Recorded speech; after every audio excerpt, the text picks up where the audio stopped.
everyone, and welcome to another edition of Crew Travel right here on Yachting International Radio. My name is Rhea. I am your host, and I'm very pleased to welcome back Lee Harris from ATPI Travel. How are you? Yeah, very good. Thank you. All good here. Yeah, busy, but good. So can't complain. Yeah, we keep pushing this show back a day. Who knows? We might end up right back at the beginning at some stage. We'll be back to Sunday before you know it. Yeah, 6 years ago, we started on a Sunday, and then it went to Monday, then Tuesday, now it's Wednesday. 6 years from now. It's just keeping people on their toes, keeping it fresh. That's what it is, Rhea. That's what it is. Yeah, Right. What we do is we just keep delaying it, then people get excited, and it just builds up that excitement levels. Then when it finally hits. Yeah, they're so excited about the travel news. What is not to get excited about travel news? Especially when the first item at the top usually is some strike action. Yeah, that is. And funnily enough, this week it's the same. Yeah, all tomorrow's flights from Liège and Brussels airports in Belgium have been cancelled as a result of nationwide strikes. Strikes are taking place across the country in response to government pension reform plans, with air traffic controller Skis one of the affected organisations. Now, a Liège airport spokesperson has confirmed that there would be no takeoffs or landings on the 13th of February. So that's zero flight operations tomorrow, they have confirmed. Brussels Airport have also said that due to the national demonstration on the 13th of February and the announced strike by the air traffic controllers, the Belgian airspace will be closed and no airspace travel will be possible over Belgium on that day from 6:45 a.m. in the morning to 10:15 p.m. at night. Now, all arriving flights at Brussels Airport are also cancelled during those hours, while departing flights are cancelled all day. Charleroi Airport in the south of Brussels has also announced it will cancel all flights on Thursday to ensure safe operations. Now, as is the case, it's not just going to be Belgium that's going to be affected, the Belgian airports. Obviously, with the airspace being closed over the skies of Belgium, other flights will be either delayed, rerouted, or cancelled. So anyone travelling tomorrow that is likely to go through Belgian airspace or even European airspace, check in with your airline or your travel provider. Unbelievable. Yeah, because things like that, they always have a knock-on effect. Yeah, they do. It's like dominoes. Yeah, exactly right. And for whatever reason, like we've said before, it's normally the French air traffic controllers and airports and airlines that strike. But Belgium are rapidly catching them up because that's about the third one they've had in the last sort of 3 or 4 months. UK is pretty good at it too, though. They are. Certainly are. Speaking of the UK, Southampton Airport has some news. Yeah, they do. Yeah. So passengers using Southampton Airport are being advised to allow more time for their trips for several months as new security scanners are installed. Now, once fully operational, the next generation scanners will allow travellers to keep electronic devices such as laptops in their hand baggage during screening. Obviously, this will significantly improve convenience and streamline the security experience. That's according to the airport. However, a statement has said that as work continues over the next several months, passengers are advised to allow extra time for their journeys. Normal security preparation procedures will remain in place while the installation progresses. Now, again, whilst the work is ongoing and likely it's going to be through until the end of this year, we here at ATPI would suggest travellers add an extra hour onto their arrival time at the airport to try to mitigate any delays. I have to admit, my son, when he travels to see his father in Germany, the amount of electronic equipment that he takes with him, he's pulling out those headsets, he's got a Nintendo game thing, and he's got it's just like electronics coming out of every corner. And it takes him quite a while to get it all pulled out and put on the conveyor belt, and then on the other end, all put back in. Yeah, exactly right. It's a lot. It is a lot. It always makes me laugh because they try and tell you to be organised before you get there, but I'm not quite sure how many people can hold about 5 or 6 different electronic devices at one time. And then on top of that, their 100ml liquids as well that have got to be put somewhere else, plus their bags. It's not that easy. You are likely to get quite a significant backlog of people. Guaranteed. And Hong Kong Airlines has some news.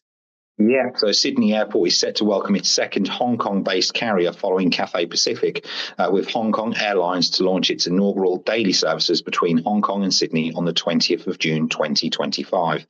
This new service increases daily flights between the two cities from 5 to 6 and boosts seat capacity on the route by up to 20%. Now, the arrival of Hong Kong Airlines follows the recent expansion of bilateral air traffic rights between Hong Kong and Australia, the first in nearly 2 decades. Now, the arrival of Hong Kong Airlines increases the number of carriers operating at Sydney Airport to a record 52 airlines.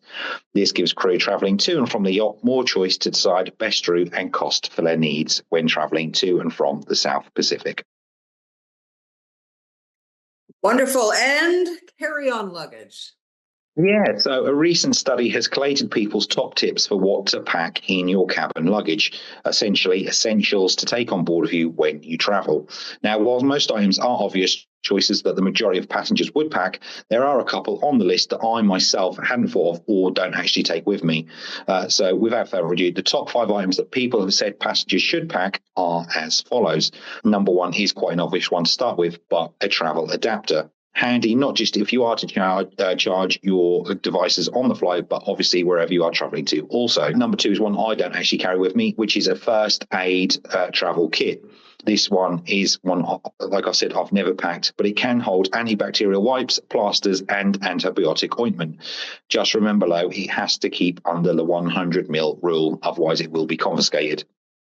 Number 3 is lip balm and skin moisturizer. So low humidity and high altitude has a serious drying effect on the skin, and as such is imperative to moisturize that to prevent painful cracks and cuts. And number 4, again, one I don't take with me, is a reusable water bottle. Although water is offered on board, you could have quite a wait whilst the crew get round to serving you. Bringing your own water bottle on board will make it easier to keep hydrated for longer. This will also allow flight stewards to fill it with more water than normal than otherwise might be offered. And obviously, number 5, again, which I hadn't thought of, is prescription medication.